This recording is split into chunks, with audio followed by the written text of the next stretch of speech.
Hello everybody, welcome back to edu journey. और आज हम कंप्लीट करने वाले हैं हमारे टॉप 50 एमसीक्यू, वो भी ह्यूमन डिजीजेस एंड हेल्थ पर। तो मेक श्योर कि आप एडू जर्नी को सब्सक्राइब कर दीजिए, वीडियो को लाइक कर दीजिएगा। चलिए स्टार्ट करते हैं। पहला क्वेश्चन है, विच बैक्टीरियम कॉजेज ट्यूबरक्लोसिस, यानी कि कौन सा ऐसा बैक्टीरिया है जिसकी वजह से हमें टीबी वाली जो डिजीज़ होती है वो हमें कॉज होती है। तो कौन सा बैक्टीरिया होता है? Salmonella typhi, Mycobacterium tuberculosis, vibrio cholerae या फिर स्ट्रेप्टोकोकस निमोनिया। तो देखो, स्ट्रेप्टोकोकस निमोनिया के तो नाम में ही है कि ये क्या कॉज करता है, निमोनिया कॉज करता है। साल्मोनेला टाइफी हमारा टाइफाइड कॉज करता है। विब्रियो कॉलरे हमारा जो कॉलरा डिसीज़ होती है वो कॉज करता है। तो आंसर कौन सा हो जाएगा? Mycobacterium tuberculosis. सेकंड है हमारा, typhoid fever is confirmed by which of the following test, यानी कि जो हमारा टाइफाइड फीवर होता है, कौन सा टेस्ट अगर हम करें तो ये कंफर्म हो जाता है कि इस पेशेंट को टाइफाइड का फीवर है? ELISA test, Widal test, Mantoux test, PCR test. तो ये दोनों अगर आपने चैप्टर पढ़ा होगा तो इतना दिया ही नहीं है, तो हमारा आंसर हो जाएगा विडाल टेस्ट। यानी कि विडाल टेस्ट के थ्रू हम जान सकते हैं कि किस पेशेंट को टाइफाइड डिसीज़ है। Cholera is primarily transmitted through, यानी कि कॉलेरा डिसीज़ के बारे में जो अभी हमने ऊपर बात की, जिसका हमने कॉजेटिव एजेंट पढ़ा था, तो ये बोल रहे हैं कि किस से ट्रांसमिटेड होती है, यानी कि किस चीज़ से ये चीज़ फैलती है, ये पूछ रहे हैं। तो एयर की वजह से, या कॉन्टामिनेटेड फूड एंड वाटर की वजह से, मॉस्किटो बाइट की वजह से, या फिर डायरेक्ट फिजिकल कांटेक्ट की वजह से। तो जो हमारा कॉन्टामिनेटेड फूड एंड वाटर होता है उसकी वजह से ये फैलते हैं। तो एक जैसे कोई भी मान लो फूड रखा हुआ आपका ख़राब, और वो आपने पा लिया, यानी कि वो आपने खा लिया, तो उससे क्या हो जाएगा, आपके अंदर वो बैक्टीरिया ट्रांसफ़र हो जाएंगे, जिसकी वजह से आपकी बॉडी में कॉलेरा डिसीज़ जो है डेवलप होने लगती है। उसके बाद नेक्स्ट फोर्थ है हमारा, विच of the following is a viral disease, यानी कि वायरल डिजीज़ में कौन सी डिजीज़ आती है। टाइप्स ऑफ डिसीज़ में आपने पढ़ा होगा, जैसे bacterial disease, viral disease, helminth disease. तो ये सारी चीज़ें, फंगल डिजीज़, स्किन इन्फेक्शंस, तो ये टाइप्स ऑफ डिजीज़ होती हैं। तो इनमें से पूछ रहे हैं कौन सी ऐसी डिजीज़ है जो वायरल डिजीज़ के अंदर आती है, टाइफाइड, कॉलेरा, रेबीज या फिर टिटनस। तो आंसर क्या हो जाएगा? रेबीज। जो हमारी रेबीज डिजीज़ होती है वो वायरल डिजीज़ के अंदर हमारी आती है। Dengue fever is transmitted by the vector, यानी कि जो हमारा डेंगू फीवर होता है, वेक्टर का मतलब ये कौन सा ऐसा ऑर्गेनिज्म है जो उस डिजीज़ को ट्रांसफ़र कर रहा है। तो वो वेक्टर का नाम पूछ रहे हैं, female anopheles mosquito, aedes mosquito, culex mosquito या हाउस फ्लाई। तो देखो, एक हाउस फ्लाई है और बाकी 3 तरह के मॉस्किटो। अब डेंगू तो मॉस्किटो की वजह से हो रहा है, तो ये वाला तो ऑप्शन गलत हो जाएगा। अब कौन से मॉस्किटो की वजह से होता है ये देखना है। तो ये जो हमारा डेंगू फीवर होता है ये एडीज़ मॉस्किटो की वजह से होता है, यानी कि अगर आपको एडीज़ वाला मॉस्किटो बाइट करता है तो आपको डेंगू फीवर हो सकता है, अगर उसके अंदर डेंगू फीवर के बैक्टीरियाज हैं।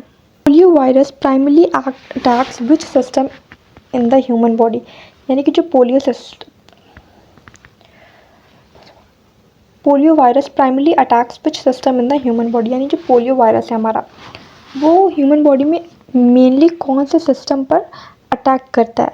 Respiratory system, nervous system, digestive system या फिर सर्कुलेटरी सिस्टम।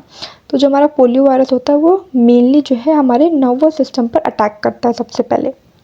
7th है हमारा, HIV जो हमारी डिजीज़ होती है, HIV attacks which type of cells in the human body, यानी कि जो HIV हमारी डिजीज़ होती है वो ह्यूमन बॉडी में कौन से टाइप्स ऑफ सेल्स को अटैक करती है? RBCs, platelets, helper T cells या फिर एपिथेलियल सेल्स। तो जो HIV होती है वो कौन से तरह के सेल्स पर हमारे अटैक करती है? हेल्पर टी सेल्स, यानी कि टी सेल्स जो होते हैं हमारे टी लिम्फोसाइट्स, उसके अंदर भी 4 तरह के सेल्स होते हैं, तो उसमें से एक होते हैं टी हेल्पर सेल्स। तो टी हेल्पर सेल्स पे जो है हमारा HIV अटैक करता है सबसे पहले। Which test is commonly used for the diagnosis of HIV, यानी कि अभी HIV डिजीज़ के बारे में हमने ऊपर देखा, तो यहाँ पर पूछ रहे हैं कि HIV का अगर डायग्नोसिस करना हो, यानी HIV के बारे में पता करना हो कि है या फिर नहीं है, तो उसके लिए हम कौन सा टेस्ट जो है यूज़ करते हैं? मॉन्टक्स टेस्ट, विडाल टेस्ट, एलिसा या फिर यूरेसिस। तो हम यूज़ करते हैं एलिसा, एंजाइम लिंक्ड इम्यूनोसॉर्बेंट, ऐसे इसका फॉर्मूला होता है। तो हम HIV के लिए यूज़ करते हैं ELISA. Ring worm is caused by, यानी अब रिंग वॉर्म जिसको हम हिंदी में दाद बोलते हैं, खुजली टाइप्स, वो किस बैक्टीरिया से, वायरस से या कवक से, फंजाई से या प्रोटोजोआ से, यानी किससे कॉज होती है? तो जो रिंग वॉर्म होती है हमारी वो कॉज होती है हमारी फंजाई से। Malarial parasite is transmitted to humans by, यानी कि जो मलेरियल पैरासाइट है हमारा वो ह्यूमंस में किसके द्वारा ट्रांसमिट किया जाता है। तो यह भी हमने ऊपर अच्छा डेंगू का देखा, यहाँ पर हम मलेरिया का देख रहे हैं। डेंगू का आंसर क्या था? ईडीज इजिप्टी मॉस्किटो। अब यहाँ पर बोल रहे हैं मलेरिया की बात, तो मलेरिया हमारा फीमेल एनोफिलीज मॉस्किटो से होता है। Which species of Plasmodium causes malignant malaria the most serious type. तो देखो प्लाज्मोडियम के 4 स्पीशीज़ होती हैं, उसमें से पूछ रहे हैं कि मैलिग्नेंट मलेरिया जो है कौन सा कॉज करता है, और मैलिग्नेंट मलेरिया बहुत ज़्यादा सीरियस टाइप होता है। तो जो प्लाज्मोडियम फाल्सीपैरम वाली जो स्पीशीज़ होती है वो कॉज करती है हमारी मैलिग्नेंट मलेरिया, यानी कि बहुत ज़्यादा डेंजरस वाला जो मलेरिया होता है वो प्लाज्मोडियम फाल्सीपैरम कॉज करती है। तो नेक्स्ट क्वेश्चन है हमारा, the infective stage of the malaria parasite Plasmodium. जो हमारा मलेरिया पैरासाइट होता है वो हमारी ह्यूमन बॉडी में एंटर करता है through a mosquito bite is. तो इन्फेक्टिव स्टेज पूछा गया है मलेरिया पैरासाइट की। तो जब भी देखो मलेरिया पैरासाइट जब हमारी बॉडी में एंटर करता है, ठीक है, जैसे उसके जो सलाइवरी ग्लैंड होती है, मान लो सलाइवरी ग्लैंड है, उसमें ऐसे छोटे छोटे ना स्पोरोजॉइट्स प्रेजेंट होते हैं। उन स्पोरोजॉइट्स को ही बोलते हैं कि ये मलेरियल पैरासाइट की इन्फेक्टिव स्टेज है, यानी कि अगर ये स्पोरोजॉइट जब हमारी बॉडी में एंटर करेंगे तो ये हमें मलेरिया कॉज करते हैं। तो आंसर क्या हो जाएगा? स्पोरोजॉइट। अमीबियासिस यानी कि जिसको हम अमेबिक डायसेंट्री भी बोलते हैं, वो किसकी वजह से होती है? तो Entamoeba histolytica, Ascaris lumbricoides, Wuchereria bancrofti या फिर प्लाज्मोडियम वाइपेक्स। तो देखो अमीबियासिस अमाइबिक डायसेंट्री जो होती है वो ऐसे कॉजेटिव एजेंट से होगी जिसमें नाम में ही अमीबा आता होगा। तो क्या हो जाएगा आंसर? एंट अमीबा हिस्टोलिटिका। तो याद करने की इतना ज़्यादा ज़रूरत नहीं है, नाम से ही आपको ये चीज़ पता चल जाएगी। हीमोफीलिया के बारे में बोल रहे हैं कि हीमोफीलिया किस तरह की डिजीज़ होती है। तो पहला ऑप्शन है हमारा बैक्टीरियल डिसीज़, फिर वायरल डिसीज़, या sex linked recessive genetic disorder है, या डिफिशियंसी डिसीज़ है। तो जो हमारी हीमोफीलिया होती है वो अपने अपने प्रिंसिपल वाले चैप्टर में पढ़ा होगा, sex linked recessive genetic disorder होता है। इसमें क्या होता है कि हमारी जो अगर हमारा स्मॉल कट भी लग जाता है हमारी बॉडी पे तो इतनी ज़्यादा ब्लीडिंग होने लगती है, नॉन स्टॉप ब्लीडिंग होने लगती है कि वो रुकने का नाम ही नहीं लेती है। तो उस डिजीज़ को क्या बोलते हैं? हीमोफीलिया। नेक्स्ट है colour blindness is characterised by the inability to distinguish between, यानी कि ऐसे कौन से 2 कलर है जिनके बीच में अगर हम डिफ्रेंशिएट नहीं कर पा रहे हैं कि वो दोनों कलर हमें अलग नहीं लग रहे हैं, तो उस कलर से हम पता कर सकते हैं कि हमें कलर ब्लाइंडनेस है। तो blue and yellow, red and green, black and white, white and yellow. तो आंसर होगा बी, रेड एंड ग्रीन। यानी कि अगर रेड और ग्रीन में आपको डिफरेंस नहीं समझ में आ रहा है तो इसका मतलब है आपको कलर ब्लाइंडनेस है। कलर ब्लाइंडनेस को चेक करने के लिए अगर आपसे कभी पूछ ले कि क्या यूज़ किया जाता है तो हम यूज़ करते हैं Ishihara chart. Cancer is characterised by, यानी कि जो कैंसर होता है वो किससे कैरेक्टराइज्ड है? उसमें क्या होता है? कंट्रोल्ड सेल डिवीजन होता है? नहीं, बिल्कुल भी नहीं। Uncontrolled and abnormal cell division होता है, या फिर सेल डिवीजन का स्टॉप होता है, या सेल डेथ होती है? तो अनकंट्रोल्ड सेल डिवीजन होता है, यानी कि जो सेल डिवाइड करते हैं बहुत रैपिडली, बहुत क्विकली जो है सेल्स हैं आपस में डिवाइड करने लगते हैं, हर जगह फैलने लगते हैं, जिसकी वजह से कैंसर भी अलग अलग जगह फैलने लगता है। तो आंसर क्या हो जाएगा? बी। 17th है हमारा, the property of malignant tumours by which they migrate to distant sites via blood is called. तो मेलिग्नेंट ट्यूमर्स की प्रॉपर्टी पूछ रहे हैं। देखो पहले मेलिग्नेंट ट्यूमर्स क्या होते हैं। अगर मान लो हमारी बॉडी, यहाँ पर मान लो ये हमारी बॉडी है, ठीक है, और यहाँ पर मान लो हमें जैसे मेलिग्नेंट ट्यूमर नाम का एक ट्यूमर बन गया हमारे।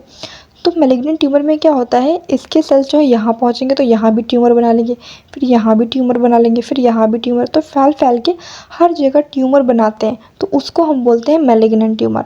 और दूसरा हमारा होता है बेनिग्न ट्यूमर। बेनिग्न ट्यूमर का मतलब होता है अगर यहाँ पर मान लो ट्यूमर है तो वो यहीं रहेगा, फिर यहाँ से कहीं नहीं जाएगा, तो वो होता है बेनिग्न ट्यूमर। तो मेलिग्नेंट ट्यूमर में पूछ रहे हैं कि कौन सी प्रॉपर्टी होती है। Contact inhibition. कॉन्टैक्ट इनिबिशन का मतलब होता है कि सेल्स जो है कॉन्टिन्यूसली डिवाइड नहीं कर रहे हैं, तो ऐसा तो बिल्कुल भी नहीं होगा। मेटास्टैटिस, ऑन्कोजेनेसिस या एपोस्टोसिस। देखो मेटास्टैटिस का मतलब होता है सेल्स जो है अलग अलग जगह फैल रहे हैं जिसकी वजह से अलग अलग जगह ट्यूमर बन रहा है, तो उस प्रोसेस को हम बोलते हैं मेटास्टैटिस। तो मेटास्टैटिस की वजह से ही हमारा मेलिग्नेंट ट्यूमर होता है। 18 क्वेश्चन है हमारा, डायबिटीज़ में type 1 diabetes mellitus is caused by the lack of hormone. ऐसा कौन सा हार्मोन होता है जिसकी वजह से हमें टाइप 1 डायबिटीज़ मेलिटस हो सकता है? तो ग्लूकागन, इंसुलिन, थायरॉक्सिन या फिर एड्रेलिन।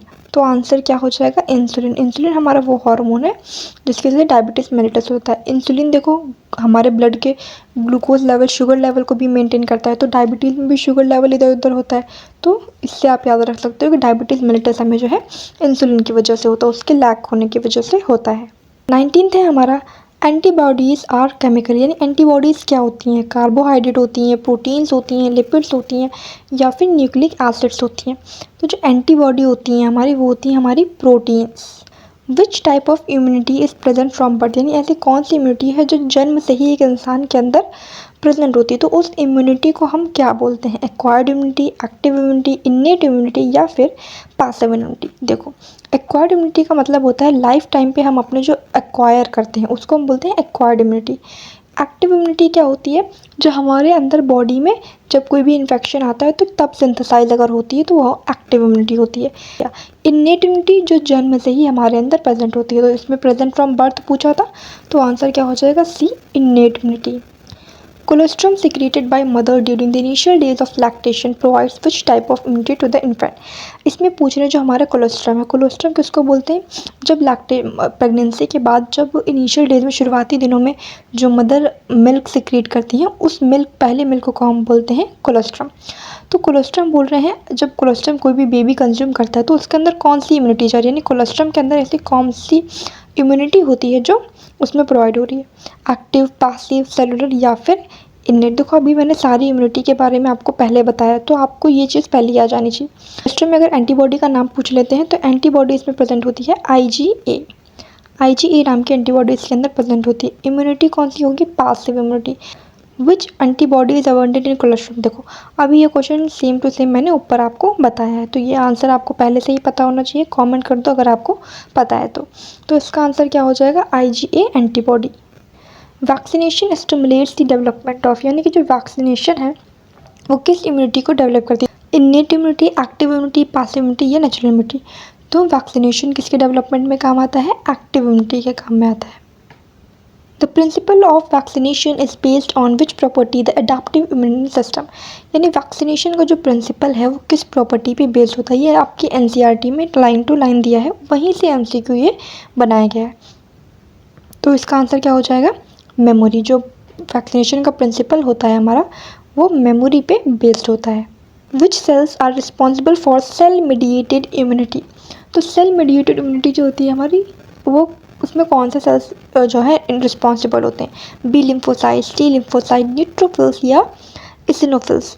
तो आंसर क्या हो जाएगा, टी लिम्फोसाइट। जो हमारी ह्यूमोरल मीडिएटेड इम्यूनिटी होती है उसमें बी लिम्फोसाइट्स होता है, और जो सेल मीडिएटेड इम्यूनिटी होती है उसमें टी लिम्फोसाइट्स रिस्पॉन्सिबल होते हैं।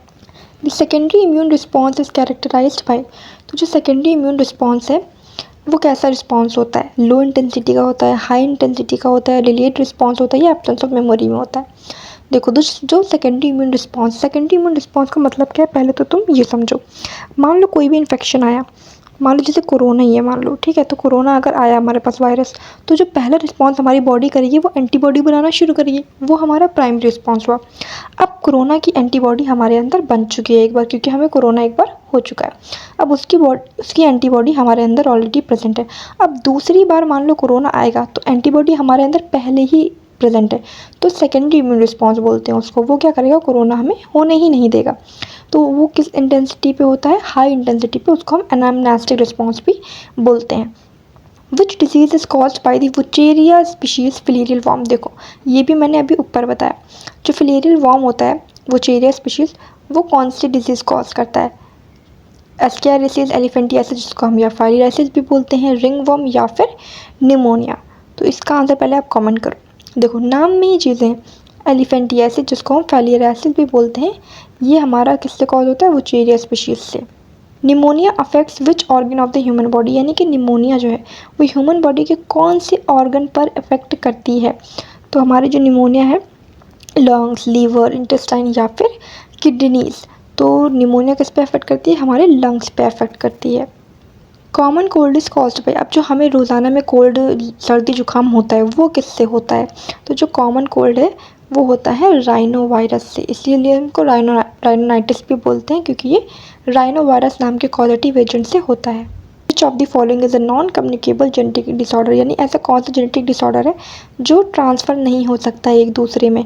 तो वो कौन सा है? AIDS, sickle cell anaemia, hepatitis B या फिर मलेरिया। देखो ये तीनों चीज़ें जो हैं ये एक दूसरे में ट्रांसफ़र हो सकती है, पर सिकल सेल एनीमिया जो है एक दूसरे से ट्रांसफ़र नहीं होता है। तो नेक्स्ट क्वेश्चन है, allergy is an exaggerated response of the immune system due to the release of. देखो इसमें एलर्जी के बारे में बता रहे हैं, बोल रहे हैं कि ये एक्सैजरेटेड रिस्पॉन्स है, यानी कि बहुत ज़्यादा बढ़ा चढ़ा के रिस्पॉन्स जो होता है हमारा इम्यून सिस्टम का, किसके रिलीज़ की वजह से होता है यहाँ पर, वो तुमसे पूछ रहे हैं। तो ऑप्शन क्या है? Histamine and serotonin, insulin and glucagon, या थायरॉक्सिन, या फिर पेप्सिन एंड ट्रिप्सिन। तो इसका आंसर क्या हो जाएगा? Histamine and serotonin. हिस्टामिन और सेरोटोनिन की रिलीज़ होने की वजह से एलर्जी हमारी इतनी ज़्यादा एक्सैजरेटेड रिस्पॉन्स दिखती है। ओपॉइड्स जो कि एक हमारा ड्रग होता है, binds to specific opioid receptor present in our central nervous system and. देखो जो ओपॉइड के हमारे रिसेप्टर्स होते हैं वो दो जगह प्रेजेंट होते हैं, एक तो सेंट्रल नर्वस सिस्टम और दूसरा इसमें आपसे पूछ रहे हैं। तो पहला स्टिमुलेट ब्रेन, फिर दूसरा है गैस्ट्रोइंटेस्टाइनल ट्रैक्ट, या फिर ए एंड बी बोथ, या फिर नन ऑफ द अबव। तो हो जाएगा ए एंड बी बोथ, यानी स्टिमुलेट ब्रेन, साथ ही साथ गैस्ट्रोइंटेस्टाइनल ट्रैक्ट में भी हमारे ओपॉइड्स के रिसेप्टर्स प्रेजेंट होते हैं। हीरोइन जो कि ऑलरेडी फिर से एक ड्रग है जिसको हम स्मैक भी बोलते हैं, वो केमिकली क्या है यहाँ पर ये पूछ रहे हैं। वो केमिकली डाइएसिटिलमोर्फिन है, कैनाबिनॉइड है, बाइब्यूटेरेट है, या कोकेन है। तो वो केमिकली डाइएसिटिलमोर्फिन होता है। कैनाबिनॉइड्स के बारे में पूछ रहे हैं कि cannabinoids interact with receptors mainly present in the, यानी कि कैनाबिनॉइड्स कौन से रिसेप्टर्स के साथ जो है इंटरैक्ट करते हैं, और वो रिसेप्टर्स जो होते हैं वो कहाँ प्रेजेंट होते हैं ये पूछ रहे हैं। ब्रेन में, हार्ट में, लंग्स में, या फिर किडनीज में। तो ऑप्शन क्या हो जाएगा? ब्रेन में। हमारे कैनाबिनॉइड्स के रिसेप्टर्स प्रेजेंट हमारे ब्रेन में होते हैं, सीएनएस में, सेंट्रल नर्वस सिस्टम। याद है कोकेन जो फिर से एक ड्रग है जिसको हम कोक या फिर क्रैक भी बोलते हैं। Interferes with the transport of the neurotransmitter, यानी किसके ट्रांसपोर्ट के साथ वो इंटरफेयर करते हैं जिसकी वजह से हमारे बॉडी को नुकसान होता है। तो ऑप्शन है हमारे एसिटिलकोलिन, डोपामीन, सेरोटोनिन, या फिर एपिनेफ्रिन। तो आंसर क्या हो जाएगा? डोपामीन। डोपामीन न्यूरोट्रांसमीटर के साथ, ये ऐसा न्यूरोट्रांसमीटर है जिसके ट्रांसपोर्ट के साथ कोकेन हमारा इंटरफेयर करता है अगर हम कोकेन कंज्यूम करते हैं। Tobacco chewing is associated with increased risk of, यानी अगर हम टोबैको खाते हैं, जो तम्बाकू लोग अभी भी खाते हैं, तो उससे हमें क्या रिस्क हो सकता है, हमारी बॉडी को क्या रिस्क हो सकता है? ओरल कैविटी कैंसर हो सकता है, लंग कैंसर हो सकता है, लीवर सिरोसिस हो सकता है, या किडनी फेलियर हो सकता है। तो मेन जो चीज़ें होती हैं वो ओरल कैविटी कैंसर हो सकता है हमें। फिर है tobacco smoke contains high amount of carbon monoxide which cause, यानी देखो टोबैको स्मोक के पास high amount of carbon monoxide होता है। अब उसकी वजह से क्या होता है ये देखना है। वो क्या करता है? ऑक्सीजन कैरिंग कैपेसिटी को बढ़ा देता है, या ऑक्सीजन कैरिंग कैपेसिटी को घटा देता है, या ब्लड प्रेशर बढ़ा देता है, या आरबीसी प्रोडक्शन को और ज़्यादा बढ़ा देता है। तो आंसर क्या होगा? बी। ऑक्सीजन कैरिंग कैपेसिटी जो है ब्लड की उसको और भी ज़्यादा घटा देता है, तभी तो हमें नुकसान होगा। बाकी सारी तो हमारे फेवर में है, मतलब ये चीज़ नहीं। 38 सेकेंडरी लिम्फोइड ऑर्गन्स में पूछे। अच्छा प्राइमरी लिम्फोइड ऑर्गन्स में कौन से आते हैं? बोन मैरो और थाइमस। तो पहला ऑप्शन तो वैसे भी चला गया। सेकेंडरी लिम्फोइड ऑर्गन्स इसमें जो है पूछ रहे हैं, स्प्लीन, लिम्फ नोड्स, टॉन्सिल्स, या फिर सिर्फ थाइमस, या ओनली बोन मैरो। ऑब्वियसली बात है option B, spleen, lymph nodes और टॉन्सिल्स। हमारा primary site of maturation of T lymphocytes, यानी कि टी लिम्फोसाइट्स जो मैच्योर कहाँ होता है? देखो पहले बी लिम्फोसाइट्स की बात करो। बी लिम्फोसाइट्स बनते भी बोन मैरो में हैं, मैच्योर भी बोन मैरो में होते हैं। टी लिम्फोसाइट्स बनते बोन मैरो में हैं, पर मैच्योर कहाँ पर होते हैं? थाइमस में मैच्योर होते हैं। इसको हम training school of T lymphocytes भी बोलते हैं। तो मैच्योरेशन ऑफ टी लिम्फोसाइट्स कहाँ पे होगा? थाइमस में। Interferons are produced by virus infected cells to protect non infected cells, these are. तो देखो इंटरफेरॉन्स जो होते हैं हमारे वायरस इन्फेक्टेड सेल्स प्रोड्यूस करते हैं नॉन इन्फेक्टेड सेल्स को प्रोटेक्ट करने के लिए। तो अब ये कौन से बैरियर में आता है? 4 तरह के बैरियर होते हैं हमारे, फिजिकल, साइकोलॉजिकल, फिजियोलॉजिकल, सेलुलर और साइटोकाइन। तो इसमें से कौन से बैरियर के अंदर इंटरफेरॉन्स जो है वो आते हैं हमारे? तो वो आते हैं हमारे साइटोकाइन बैरियर्स के अंदर। नेक्स्ट है which of the following cells is a phagocytic cell involve in innate immunity. तो कौन सा ऐसा फैगोसाइटिक सेल है जो इन्नेट इम्यूनिटी इन्वॉल्व करता है? मैक्रोफेज, आरबीसी, प्लेटलेट्स या फिर ऑस्ट्रोसाइट। इन्नेट इम्यूनिटी का मतलब पहले बताया था, जो हमारे बर्थ से प्रेजेंट होते हैं। तो इसमें आंसर क्या हो जाएगा, macrophages. Auto immunity occurs when, यानी ऑटो इम्यूनिटी कब होती है, when body fails to recognise self cells and attacks them, when immune system becomes inactive, when pathogen destroy the body, या फिर when foreign antigen enters body. तो इन चारों में से ऐसी कौन सी कंडीशन है जब ऑटो इम्यूनिटी जो है हमारी होती है। तो ऑटो इम्यूनिटी कब होती है, जब बॉडी जो है हमारे सेल्स को भी रिकॉग्नाइज करने में फेल हो जाती है और उनको ही अटैक करने लगती है। इसी को हम बोलते हैं ऑटो इम्यून डिजीज़। फिर है rheumatoid arthritis is the example of, देखो र्यूमेटॉइड आर्थराइटिस भी एक ऑटो इम्यून डिजीज होती है। इसमें क्या होता है, बॉडी हमारे सेल्फ सेल्स और जो बाहर से आए फॉरेन सेल्स होते हैं उनके बीच में डिफ्रेंशिएट करना भूल जाते हैं, यानी उन्हें नहीं पता चलता है, तो वो दोनों को ही अटैक करने लगते हैं, जिसकी वजह से ऑटो इम्यून डिजीज होती है। फिर है हमारा which drug is commonly use as a sedative and pain killer extracted from poppy plant, यानी ऐसा कौन सा ड्रग है जो पॉपी प्लांट से एक्सट्रैक्टेड होता है, साथ ही साथ उसको हम सेडेटिव यानी या फिर पेन किलर जैसे यूज़ करते हैं, यानी कि सर्जरी के बाद पेशेंट को वो ड्रग भी दिया जाता है, जो भी इसका आंसर होगा। तो इसका आंसर क्या होगा, पहले ये देखो, मॉर्फिन, कोकेन, एम्फेटामाइन या फिर LSD। तो आंसर होगा मॉर्फिन।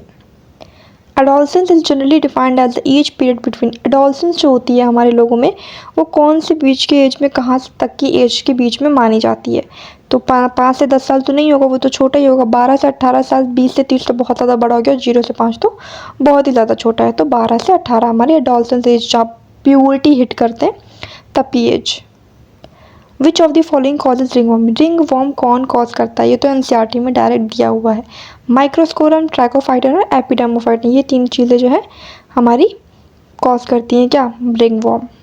विच इम्यूनोग्लोबिन मीडिएट्स एलर्जिक रिएक्शन, इसमें पूछ रहे हैं कि कौन सी ऐसी इम्यूनोग्लोबिन मीडिएट यानी कौन सी एंटीबॉडी है जो एलर्जिक रिएक्शन के दौरान सिक्रीट होती है, IgE, IgG, IgM या फिर IgA। तो आंसर क्या हो जाएगा, IgE।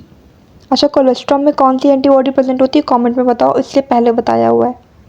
The disease characterised by progressive degeneration of skeletal muscle due to genetic mutation is, तो इसमें पूछ रहे हैं ऐसी कौन सी इसमें से डिजीज़ है जिसमें स्केलेटल मसल्स का जो है डीजनरेशन हो जाता है जेनेटिक म्यूटेशन की वजह से। तो ऐसी कौन सी डिजीज़ है, डिजीज़ का नाम पूछ रहे हैं। Muscular dystrophy, haemophilia, Turner syndrome, down syndrome.